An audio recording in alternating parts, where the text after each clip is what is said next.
ఉరిసింది వాన ఈ పార్కులోన నీ చూపులే జల్లుగా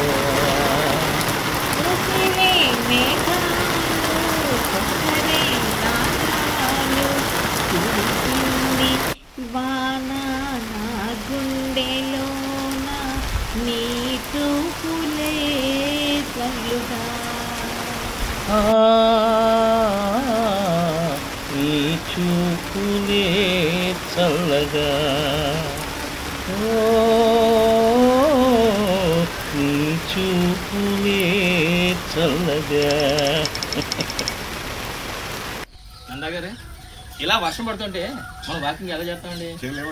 చేయలేము. పైగా ఏంటి మనం ఎలాగో అలాగో ప్రతి రోజు క్రమం తప్పకుండా వాకింగ్ చేయాలనే ఉబలాటంతో వస్తున్నాం.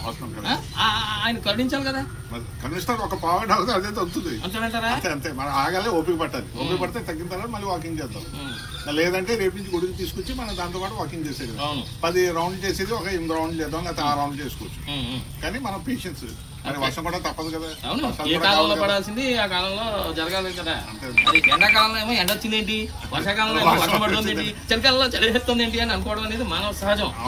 కానీ ఇది అన్సీజనల్ రైన్. ఇది రైట్. అంటే ఇప్పుడు రైనీ సీజన్ అయితే కాదు. ఓకే, మనం ఏంటంటే రోని కత్తిరి ఇప్పుడు స్టార్ట్ అవుతుంది ఈ రోజు నుంచి, కానీ వర్షం పడింది. అది అన్సీజనల్ రైన్. మనం అనుకోలేదు కాబట్టి గుడికి తీసుకురాలేదు, కానీ తప్పదు. కనుక ఓపిక పడితే 10 నిమిషాలు. యోగా వాళ్ళు కూడా కకవేకలు అయిపోయారు.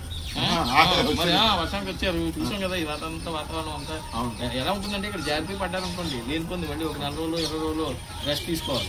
వచ్చేవాళ్ళందరూ కూడా రకంగా చెప్పాలంటే వాకింగ్ ఎందుకు చేస్తాం?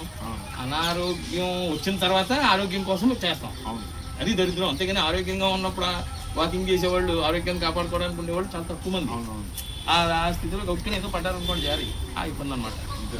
చూద్దామండి, జనగణమని పడేసి వెళ్దాం. మరి అధినాయక జయ హే భారత భాగ్య విధాత, పంజాబ్ సింధు గుజరాత మరాఠా ద్రావిడ ఉత్కళ గంగా, వింధ్య హిమాచల యమునా గంగా ఉజ్జల జలధి తరంగా, तव शुभ नामे जागे, तव शुभ आशीष मागे, गाहे तव जय गाथा, जन गण